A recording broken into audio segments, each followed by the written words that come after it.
Hello, everybody. Welcome to another brand new episode of Topic Thunder, kooky thunder. Here from the Top 10 Show. I am John Roca. And I am Matt Nost. And this is a show that we do for patrons each and every week that support us over at patreon.com/the top 10 with the number 10. They send in whatever the hell they'd like us to talk about. And that's what we do. Yeah, that's what we do. All right, so let's get into it. You ready? Yeah, let's do it. All right, let's do it. We're starting off with Joe Ibarra. I think I start this one. No clue. Who cares?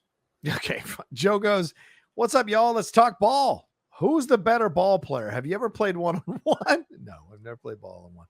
I can see Matt being the best shooter, being faster and trash talker. John looks to have more power, so he's probably a better defender under the rim, like a shorter Shaq, but this is pure speculation. Never seen you guys play. When you used to play on Saturdays, how did you pick teams? How long did you play until? On a side-related note, Matt, have you tried Pepsi Blue? They made them only for about a year in 2002, brought them back a few months ago, had it for the first time in 20 years. Tastes just as good as it did back in the day. I just don't look at the nutritional facts. Yikes, but it's damn good. All right, there you go, Matt. Have you ever had Pepsi Blue? No, I have no idea what the fuck that is. Me either. Never even heard of it. Yeah. Because I don't like Pepsi, so I would know their trends. Yeah. It doesn't sound healthy, though, Pepsi Blue. And every soda has bad nutritional facts. Somehow they amp up theirs. If it's got regular sugar, I don't drink it. Yeah. Or high fructose corn syrup or whatever. I drink all diet. So unless it's some sort of zero, I doubt I'm going to have it, and I doubt I would enjoy it. So there you go. But no, we've never played one-on-one. Yeah, we have. I can tell you how on Saturdays, the way we pick teams, we still play. We've been playing every week. That's what I hear. Is first 8 that show up, because we play on smaller courts. First 8 that show up, we shoot free throws. First 4 that make it are on one team. And then, boom, we split off. And then anywhere from 2 to the longest day I've ever played was a little over 3 hours. It was like 3:15, 3:20. Yeah. So get in like 8 to 10 games on a day like that, but I'm fucking so incredibly spent that I'm useless the rest of the night. So try and space it out and just play like 2 to 2.5, where I get in like 6-7 games. Yeah. Okay. Yeah, I've only found I haven't found a game down here. So, but there are plenty of courts, which is nice because we live in a residential area. So, like driving 5, 10 minutes, 8 minutes of different areas, you can find a court. By like the other day I was driving by, it was like Sunday at 2:00 in the afternoon, nobody on the court. It's a nice little basketball court too. So I think I'm going to start making more of an effort to be out there and shooting and whatever. Just do something, man. Kind of film it. I just feel guilty, dude. I feel guilty anytime I leave this house. I feel guilty that I should be making another video. I should be doing another review. I should be doing this or that. And it's fucking up my mentality, when in fact if I can just chill out and understand, okay, I've done enough. I'm good. Making money in multiple areas. I'm okay to go and play a little fucking ball for my own mental health. You know what I'm saying? So it's just tough for me sometimes, but I got to do it because these courts are nice down here, man. Well, if anything, I mean, there's probably a flag football league starting up, although my guess is teams are already set at this point. There is a Frisbee football league I discovered that's at the opening of our residential area, because we have like a park baseball field type area. Yeah. And every Sunday they're playing out their Frisbee football. So, there you go. Yeah. I don't know. Frisbee football or ultimate Frisbee? Oh, what is it? Ultimate Frisbee. We have they have got the flags and they've got the Frisbee. Yeah, that's how you stop. Yeah, but you got to throw to advance, and then the receiver runs out and has to grab and all that jazz. Right. So, yeah. Yeah, I played that in high school, but we played touch instead of. Right. And we did it in parking lots until a couple dudes got hurt. Yeah. Well, just diving for stuff, and you get like a nasty strawberry, and you're like, this is dumb. And we just played other stuff. But I always enjoyed it. I know a lot of people shit on it. But it looks like fun to me. I would play that. Yeah. The handsome Dan Nye, I know he's in a soccer league. Oh, nice. I know I should get out there and make more of an effort. I should. I get a little too caught up with being shut in because because the Lady Outlaw is she loves being a shut in. And so it's like I can get sucked into that because I have that aspect of my personality sometimes. And so it's easy to get, I don't desperately need to be around people. So,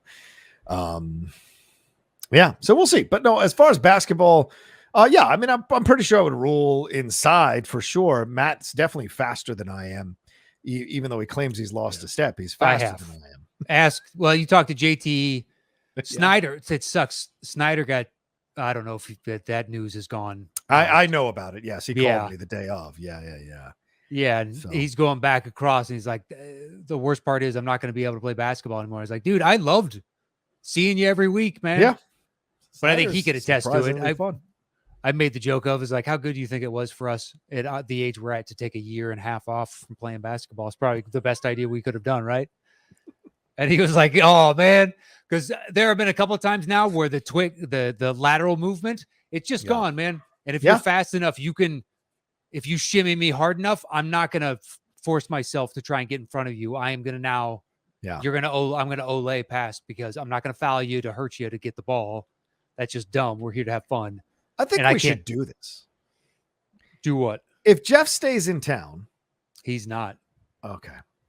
Well, all right. Yeah. Last I heard, he said he was thinking about it, but he wasn't sure which way he was going to lean. Oh, okay. Well, last I heard definitively, he is going back to the East Coast. Damn. That was yesterday afternoon. Okay. All right. Yeah, it's about the same. Yeah. It's about the same time we talked. Yeah.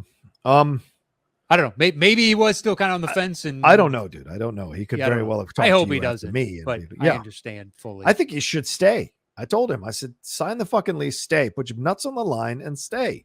Do what you got to do. You know, what do you fucking do back in Boston, for fuck's sake? Yeah. So, but I wish he could stay, because then, Matt, we could own this shit and set up top 10 versus Patriots. We don't need anybody else involved. We don't need the Schmodown crew involved. We hire our own cameraman, and we shoot it for all our channels and have a little fun with it. The four of us have our separate. I'm in. Totally set it up our own, and give me a month to get back in like fucking basketball shape, and we can like hype it up and build it up and find that. I'm sure you and Chris can like fucking figure out a court. We can even get a referee to call fouls. It would be a lot of fun. I think we can build it up ourselves. We don't need anybody else, just ourselves, man. 100% true. But unfortunately, I think once again that ship has sailed. So. Plus, it would take you longer than a month to get up to. How dare you? How dare you? To play those guys? You just said yourself. To play those guys? I play them every week. JT is still not in full shape, but Snyder was out there pretty much running the whole day along with me. We were doing half court. We don't got to run. So, okay. Don't worry about it. Don't you worry about it. Yeah, you say that, but like, have you ever boxed? You're like, it's this tiny ring. I'm not going to get, and you're gassed after the first boxing is minute and a half. Near basketball. I'm just saying that's an even smaller. You're still running around and doing shit. I'll be fine. Don't you worry about it. You give me a month, I'll be ready. For those two fucking clowns, I'd be ready in a month. Okay. Not even a problem. You just dump it inside of the big man and you sit outside and have a pina colada. That's all you got to do, man. Just like Shaq said, dump it outside of the big man, or inside rather. And then if I, and you obviously drag in the defense, pop it out to you for all those great jumpers, and that'll be that. We'll win 12-2 for cuts. Totally. We could spin this Trump style and say how amazing it would be, and we'd be winners. But it's never going to fucking happen. It was never. Somebody tweeted me like 6 months ago, a year ago, and was like, "Hey, what do you think the chances of that ever happening?" And I started laughing to myself. It's like, it's never going to happen. It's never going to. Now you live in San Diego, and they were up here. There was an outside, I guess, hypothetical chance. Yes, that's what I'm saying. But yeah, no, he's gone. I mean, I told him to hit me up whenever he's back this way, and we'll get some food. But he's, yeah. I bet if we did a Kickstarter or fundraiser, crowdfunder, GoFundMe or whatever for it, I think people would contribute to see it, and we would keep all the money. We could pay for Jeff's flight back. Well, it's pay for his flight and his hotels. His hotel, yeah. But I mean, but the fans would. I think the fans would chip in to see it. We'd use that money to hire our own fucking camera guys, sound guys, and interviewers and whatever. It'd be great. Sadly, I think it's shit like this is why we have global warming. You know what I mean? We're paying for a dude to come play a bunch of middle-aged men in basketball. Does this really need to happen? Do we need to expend the jet fuel for this one?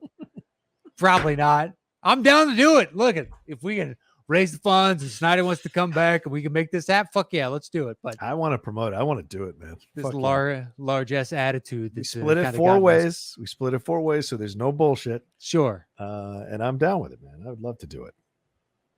Or should why play not do a winner's purse? Winner gets a little bonus. Ooh, I like that idea. All right, I dig it.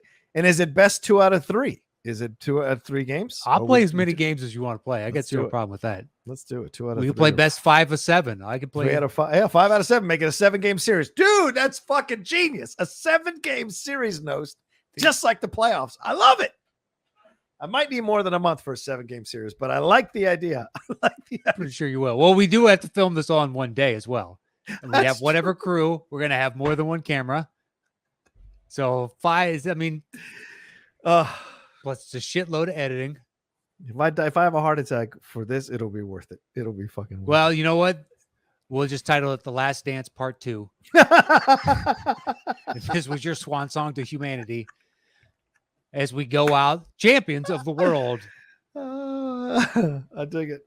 and dig then No you one know. owns us. No one owns us. We can set it up ourselves. do you man. want your portion donated to charity when you die? Where do you want the money to go? No, it would go to my girlfriend.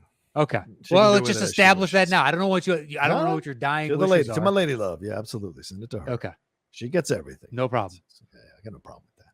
Send it off to her. Send her a nice cozy care package so she could sit at home, a blanket and a bunch of hot cocoa. I don't know what she's into. Tea. Yeah, she loves the tea. She's a big She fan loves of tea. tea. There you go. Yeah, yeah.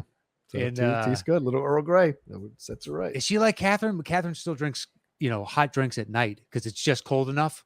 Oh, to yeah, where she not- will. She drinks hot water. Yeah, that's what Catherine does too. She That's just weird boils to me. water. It's weird to me. I think if those two were actually next to each other, near each other, those two would hit it off and become friends overnight. I think Catherine and Lindley. I think on some level, if they touched each other, it would result in a singularity because they're very similar. It's true. It's fucking true. And the space-time continuum may be disrupted momentarily. I don't know what the ramifications long-term for that would be. I might get mad at because she would probably watch ahead the British shows and I'd be like, "What the fuck?" She's like, "Well, Catherine want to watch it." Ah, fucking hell.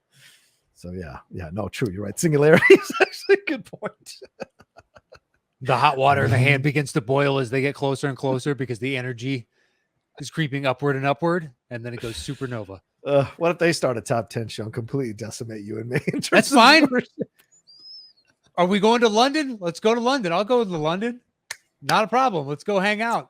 That could be our opening. You know what? They could do an opening show to our show. I think there's nothing that either would hate more than performing for a few hundred people. That's a fair point. That's a fair point. I can't imagine how many prescription jugs I would need Ugh. to get Catherine on to go out and speak in front of hundreds of people. And I'm going to say she just does not like public speaking in the Fair slightest, enough. as I think almost every person I know outside of Los Angeles, because everybody here is an attention whore, but at True. least the ones that I've run into. So they're True. like, talk in front of 100 people. I can sing. And you're like, dial it down, guy. Dial it down. There's a couple 100,000 people like that in this town. So At least. Yeah. yeah, but you go to other or whatnot, friend groups that you've had your whole life, and you're like, yeah, there's most people do not like to public speak. It's true. It's very true, actually. But yeah. All right. So patrons, you're on notice. If we can figure this out, let's make it happen. I'll Yep. reach out to Jeff and ask him. I got a Yep. connection with Vince McMahon, so we'll pay-per-view this. I'll have him talk to his guys, and That's we'll true. we'll blow this up. It's true. This Sunday. All right, so I'm not a shorter Shaq. That's funny. All right, so let's move on. Thank you, Joe, for the question. Alex Marzonia, of all people. Please, Matt, right. take it away. Sends in one. Thank you, Alex. Here it is. It says, hi, friends. I saw Midnight Run, for the first time ever the other night at the Aero Theater in LA. Nice. 35 millimeter screening, no less. With Martin Brest doing a Q&A after with Paul Thomas Anderson. Damn. Wow. It's a brilliant, fun, tight movie, and also didn't realize Brest is only 69 years old.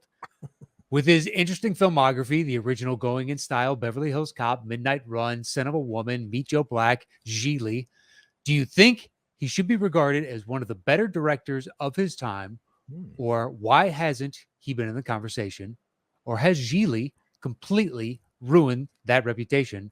And finally, do you think he will get another chance to direct? Thanks, guys, and hope to see you again soon. Alex Marzonia, and please go check out Marzonia Music on Spotify and SoundCloud. Absolutely. It's a thing of beauty. He's a talented man. What do you think, John? This Martin is an Brest. interesting question. I mean, Martin Brest has only done 9 movies, which is really hard to like process in your brain that he's only done 9 movies as a director. And let me say this: if Ben Affleck and J-Lo can get back together, and apparently he's going to ask her to marry him, then Martin Brest should be allowed to direct another movie after Geely, because they got together on, or I think they got together on Geely, or they got together on one of those films. But Geely, yeah, was one right of the films they did. before. Wasn't Kevin Smith involved though? So wasn't Was it Jersey was it the Girl? other Was it movie? Jersey Girl? Yeah, maybe it was the other movie. But either way, they were in Geely together. So if they can get back together, then I know Martin Brest can get another shot at being a director here in this town, and should. Because yeah, he's right. Alex is right. I mean, Going in Style is fantastic. Beverly Hills Cop is great. Midnight Run is a classic, legendary classic. Scent of a Woman got Pacino a fucking Oscar. Yeah, and Meet Joe Black. Yeah, the list. I mean, there's some good performances, but the music is overdone, and it's really known for that moment where he gets hit by a car. By the car. Yeah, right. But I would say this: I think he absolutely deserves another shot to direct. It's kind of shocking to me he's 69 and not directing when so many crappier, older. Walter Hill is still making movies, and he sucks. And so now, there's a plenty of legendary filmmakers from the 80s, quote unquote, who aren't who have directed and are still directing straight to DVD movies. Sure. And so there's no reason Martin Brest should get another shot. The truth may be that Martin doesn't want to direct another film. Maybe he did 9 of them and he's like, you know what, I'm good. I've gotten the last 2 films. Didn't turn out so well. Maybe I had my run and I'm good to go. Maybe he's a very self-aware man. I don't know. I wasn't at that Q&A, but I'd love to know, Alex, if he said, I'd love to direct another film. I'd love to get behind the camera again, or not. What do you think, Matt? I mean, there's a couple very quality movies in that resume. Hell yes. We're both huge fans of Midnight Run. Absolutely. And Beverly Hills Cop. Yes. So you got 2 right there. Scent of a Woman is fine. Mm-hmm. Meet Joe Black is kind of fine. Geely, I've never actually seen. Okay. Yeah, I think, somewhere in there between he doesn't want to do it anymore, or it could be maybe he feels like, it's been so long at this point, and there's new execs at every place, and I'd have to like go in and sell myself a little bit. He doesn't want to go through the hassle. Who knows? Yeah. I don't see why he couldn't take another shot at it and it being successful. It's not that it's ruled out entirely. Yeah. Good directors put out bad movies all the time. It's inherent in the process. Yeah. They can't all be home runs, even when say it still gets like a 60 or a 65, but everything else on Rotten Tomatoes, but everything else you put out is like a 98. Yeah. So people are going to look down on that. But I'm thinking mainly like Tarantino. Yeah. His are usually much higher, but even there's stuff in there that I'm not the biggest fan of. I agree within with his canon. But yeah, I don't think it's like the industry told him no. Maybe they did right after Geely for a little while. Right. But what do I know? I mean, you have to ask him. Yeah. Yeah. So Alex's question, yes, he absolutely should get another shot at directing something. And as far as, and the other part of this question, Matt, we should address it as well, is do you think he should be regarded as one of the better directors of his time? I don't think there's enough there yet for him to be considered one of the better directors of his time. True. Because you've got Midnight Run, you've got Beverly Hills Cop, and certainly Going in Style, but hardly anyone nowadays who's under 40 or under 50 really has probably seen Going in Style. And what was the other one he did? Sorry, I just exited out of the IMDb. Sorry. Scent of a Woman, Meet Joe Black, Geely. There you go. Scent of a Woman. So there isn't enough like really knock him out of the park classics on his resume for us to be like, oh, he's super underappreciated. There just isn't. I mean, as great as Beverly Hills Cop is, that was during the run of Eddie. So you could argue 48 Hours, which Walter Hill directed, or Coming to America, or these other films, Trading Places. You could argue the quality is there for relatively all 4 of them in certain ways. So it doesn't really stand out as the best Eddie Murphy movie. And although Midnight Run is a great usage of De Niro in a comedy role that we had never seen him do before, except for maybe Brazil. And the fact that he directed both Pacino and De Niro back to back, pretty incredible. Yeah. But there's not enough here. There's not enough weight to this resume for us to be like, oh, he needs to be appreciated more. I mean, three films really overall doesn't mean you need to be appreciated, in the same way. I agree. I agree. Yeah. Okay. When you don't have quite the peaks, just like, okay, well, maybe the subset of you want to bracket it between, did anybody have a 2 back-to-back picture sequence better than that in that time frame? But that's kind of narrowing the gap. Yeah. To a very specific degree that kind of favors him and him alone. It's when they say, you can manipulate the numbers to really bolster any kind of argument you want to. But yeah, no, he's a good director. I don't think there's anything really keeping him out, and he could totally get another shot. Whether or not he does, who knows? Also, and here's the deal, Matt. Like, you look at Hot Tomorrows was I think it's his first feature film, which I don't think anybody's ever seen. Nope. But then you get Going in Style in 79, Beverly Hills Cop in 84, Midnight Run in 88, then Scent of a Woman, got an Oscar, Black, Geely. So yeah, I would still say Scent is on the rise because You Pacino do. gets an Oscar, and you get the introduction of some young actors and Phil Hoffman and Chris I guess O'Donnell. Yeah. And it's still, I would still say the fact that it won an Oscar for one of the actors, Yeah. even if we don't like the movie, you still have to kind of, in my opinion, give it on that upward trajectory. All right, I put it on the crest then. Sure. And then going down, Meet Joe Black and Geely. So maybe, we've seen the peak of Martin Brest, and he sensed that himself. Because there's no way people should be turning away from Martin Brest over the last, 18 years because of Geely. Everyone's got a fucking stinker on their resume. Yeah. Let me show you some of the Ridley Scott crap that he's put out. I mean, everyone's got stinkers on their resume. Yeah, it could be just like the Joe Pesci situation, which is like, yeah, I'm done. Yeah. And then you have to pull him out with something like The Irishman. So maybe a script comes across his table one day, and he's like, I have to make this. It really speaks to me. Right. I could see that. I'm thinking of Paul Schrader, who has had his share of like horrific movies, but he's still at it. He's still at it. He did First Reformed. So, well, yeah. I mean, yeah, Uwe Boll couldn't be stopped for a number of years there. But Uwe Boll doesn't have anything on his resume close to Beverly Hills. I know, but I'm just saying, if you want to work, it seems like there's always a job for you out there somewhere. How is he not doing TV if he's not doing features? Oh yeah, Martin Brest. How did he not direct an episode of The Sopranos, Matt, or Mad Men, or something like that? Yeah, clearly just doesn't want to do it. Yeah. Because even Fincher directed an episode of fucking House of Cards, or a few episodes of House of Cards. So, yeah, but he was EP and might have co-created it, just like Mindhunter. Those are all his. Right. Exactly. So there's no reason Martin Brest couldn't do it. So Alex, why don't you write a script for Martin Brest and see if you can drag him out of retirement? Yeah, but I think TV project sounds interesting. Yeah. What the fuck? Get Eddie involved. Eddie is not doing television. He's not. Eddie thinks of himself as a movie actor and a movie actor only. Even if television is now prestige, he is a movie actor. It's true. Yeah, he's an old man. You got to think like an old man. I guess. Yeah. Watching him in that Cars with Coffee or getting coffee with whatever it is. Yeah, you're right. Yeah. Getting geriatric with Jerry. Do you hate that show? Comedians in Cars. Oh, no, I don't hate it. I just, okay. I've watched a few of them when it's very specifically like, oh, I love this guy. So pound around, but people seem to enjoy it. It is what it is type of thing. Some of them work, some of them bad. don't. Yeah. I think it's inherent in just the wide array of guests. Yeah. Yeah.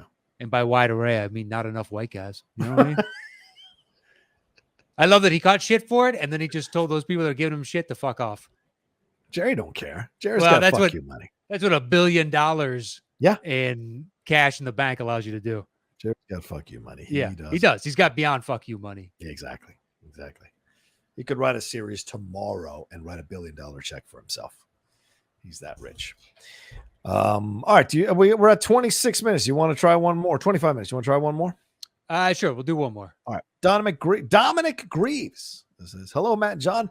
Hope this email finds you well. Can you name any product, book / comic / game, etc., that hasn't been made into a series or film that you believe should be made into one? For me, there is a British Marvel comic called Dragon's Claws that has potential, as well as a book series that falls under the moniker of the Cemetery of Forgotten Books by the late Carlos Ruiz Zafron that I am sure you will like. Ooh, I like that.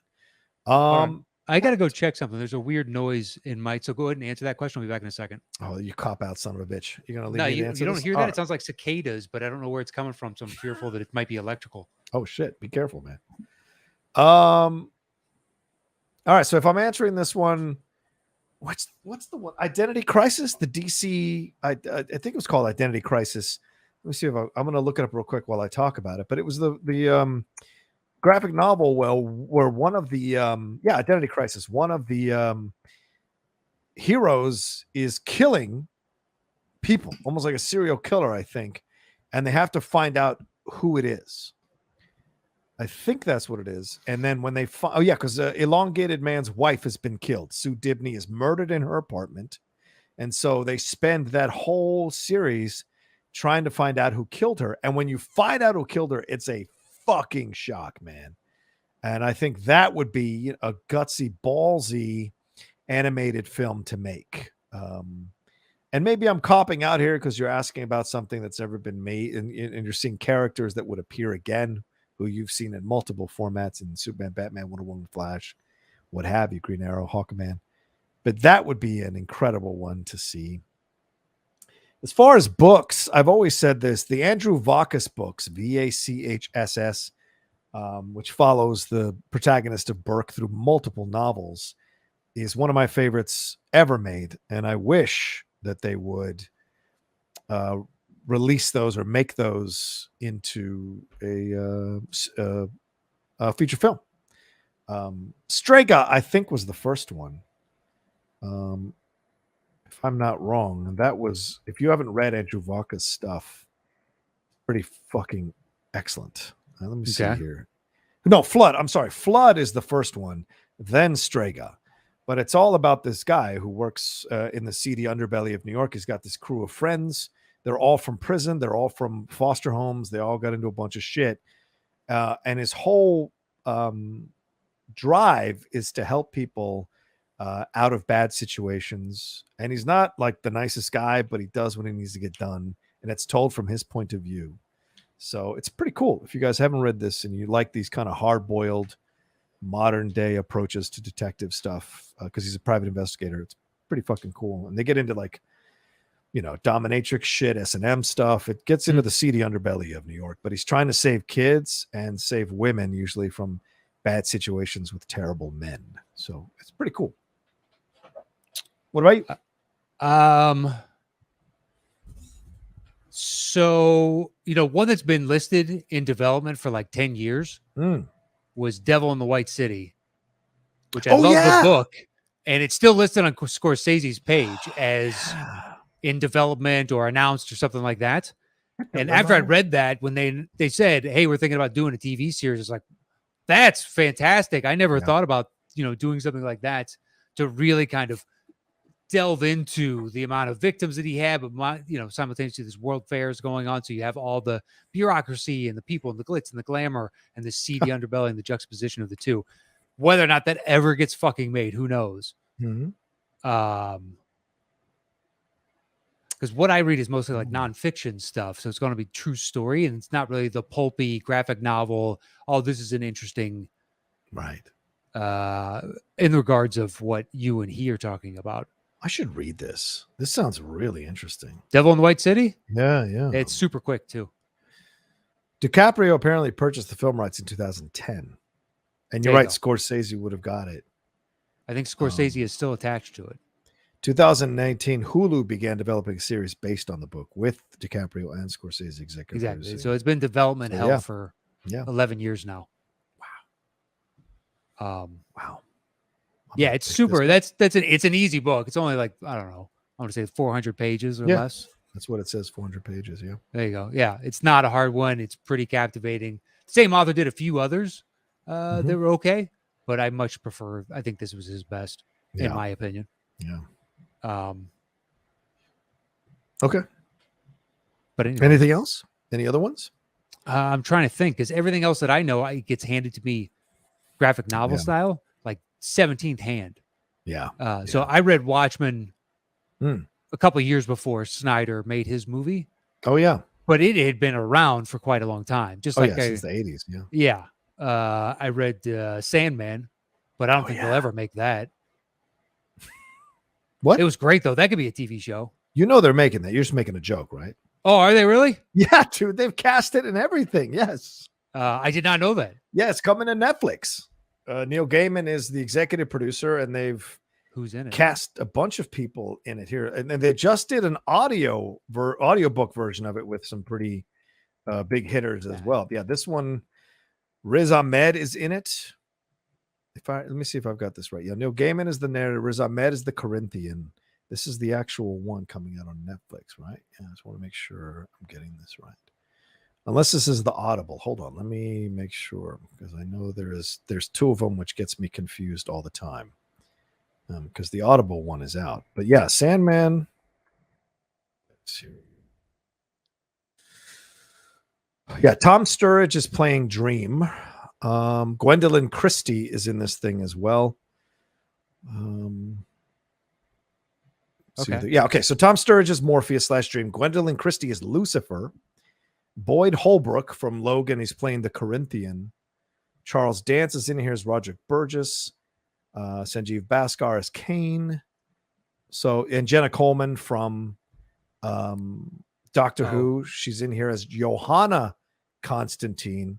She's an ancestor of John Constantine. So she's going to play both versions of, which I think is interesting. Jolie Richardson, David Thewlis, Stephen Fry, and Patton Oswalt as the voice of Matthew, Dream's Raven Emissary. So that's what's happening. Well, that flew right past me. Yeah. Because that's one I read it and I was like, that was really good. It's thick as fuck, if memory serves. Oh yeah, it's fucking yeah. Because I got them all at once. Mm-hmm. It was like this stack that sat next to my bed, and I would read it at night. Yeah. But yeah, everything else like that I've read either has been made or there's never any chance that it's ever going to be made.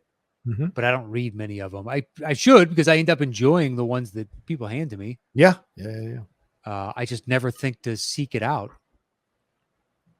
And when I've been to comic book stores, it almost feels overwhelming because there's so many to choose from. Really, and you don't know any of the storylines or where they're picking up or who their antagonists are. And that's in the characters you know.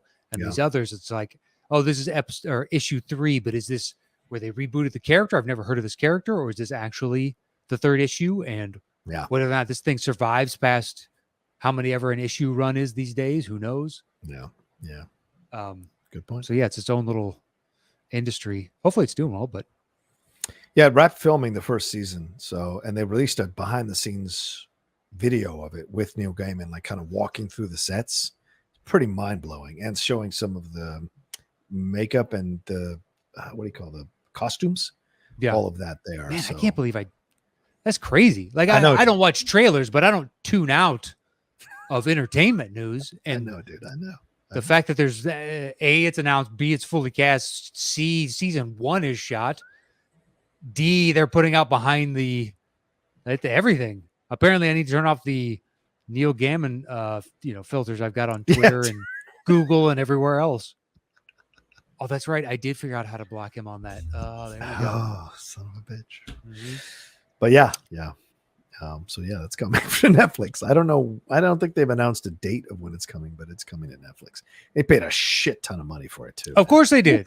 It seems inescapable. It's like that picture from the next Lord of the Rings. I'm not following the production at all of that, but they put out that one still, and that dominated Twitter for a day. Yeah, you're right. It did. I mean, I realize that the other doesn't have quite the pool that Lord of the Rings does, but still. I go to the trending page pretty consistently to see what's going on. And that's true. You're on top of things. Well, it just tailors to stuff I've clicked on in the past, and movie stuff is some of the stuff that I clicked on in the past. So I do get that as part of my feed. That's fair. Although I hate the topic suggestions. Oh, yeah. Fucking annoying. And you can't turn it off entirely. You just go close out potential topic ideas and be like, this is asinine. If I want to follow the topic, I'll follow the fucking topic. Please leave me alone. Don't tell me what to do. Well, it just pops up on your feed. Hey, what about this? men's skeet shooting. It's like, what the fuck? Why in the world would I ever follow that as a topic? No, close it out. Gotcha. We won't show you that again. Yahoo is the worst because, like, if you go to its homepage and you see something you don't want to like read anymore about, and you try to get it to stop doing that, it says you can't do that unless you sign in to Yahoo. I was like, no, fucker. If I go to your page and I don't want to see something from your whatever you're putting on the front page, I should be able to tell you to stop putting it on my. Not unless they can collect your data. That way they can sell it to advertisers. He is into exactly. X, Y, and Z. Sons of bitches. Yeah, they got bills to pay. Sons of bitches. Yeah. Anyway, all right. Well, let's not end on a down note. Thank you all so much. Let's get on out of here. Dominic Reeves, thank you for that question. Thanks to Alex Marzonia. So great to hear from you, Alex, and Joe Ibarra as well for their questions. And ladies and gentlemen, we're down to 6 or 7 emails. So start sending in more of your questions. For those of you who've been hesitating, you're not sure, blah, blah, blah. Send in your questions. Send in your He's being hyperbolic, guys. All right. It's not 6 or 7. But please send in. To motivate them. I know. Please send in. We do love opening it up and being like, there's 25 and they're good. You just don't want to run out. It's never happened. No, it's never happened. And we also tend to, I would say on average, do about 2 a show. So today we got to 3. So we did. Some of these do fall behind and they're asking us about, the election from last year. Yeah. We go, a little slow. Maybe we should do more than one at a show, these. Yeah. But yeah, please do send them in. The email address is over at patreon.com/top, the top 10 with the number 10. So if you want to send them in, that's where you find the email address to send it to us. And as you've seen, we will discuss anything you send, and we are more than happy to do it. So fire away. Follow the show at Top 10 Show on Twitter and on Instagram and YouTube. It is /the Top 10 Podcast with the number 10. So please hit us up across all the various social media. And you can follow me at Matt Nost. Yeah, and you can follow me at The Rocha Says on Twitter and on Instagram. And that's it from us. And we'll talk to you next time with another brand new episode of Topic Thunder.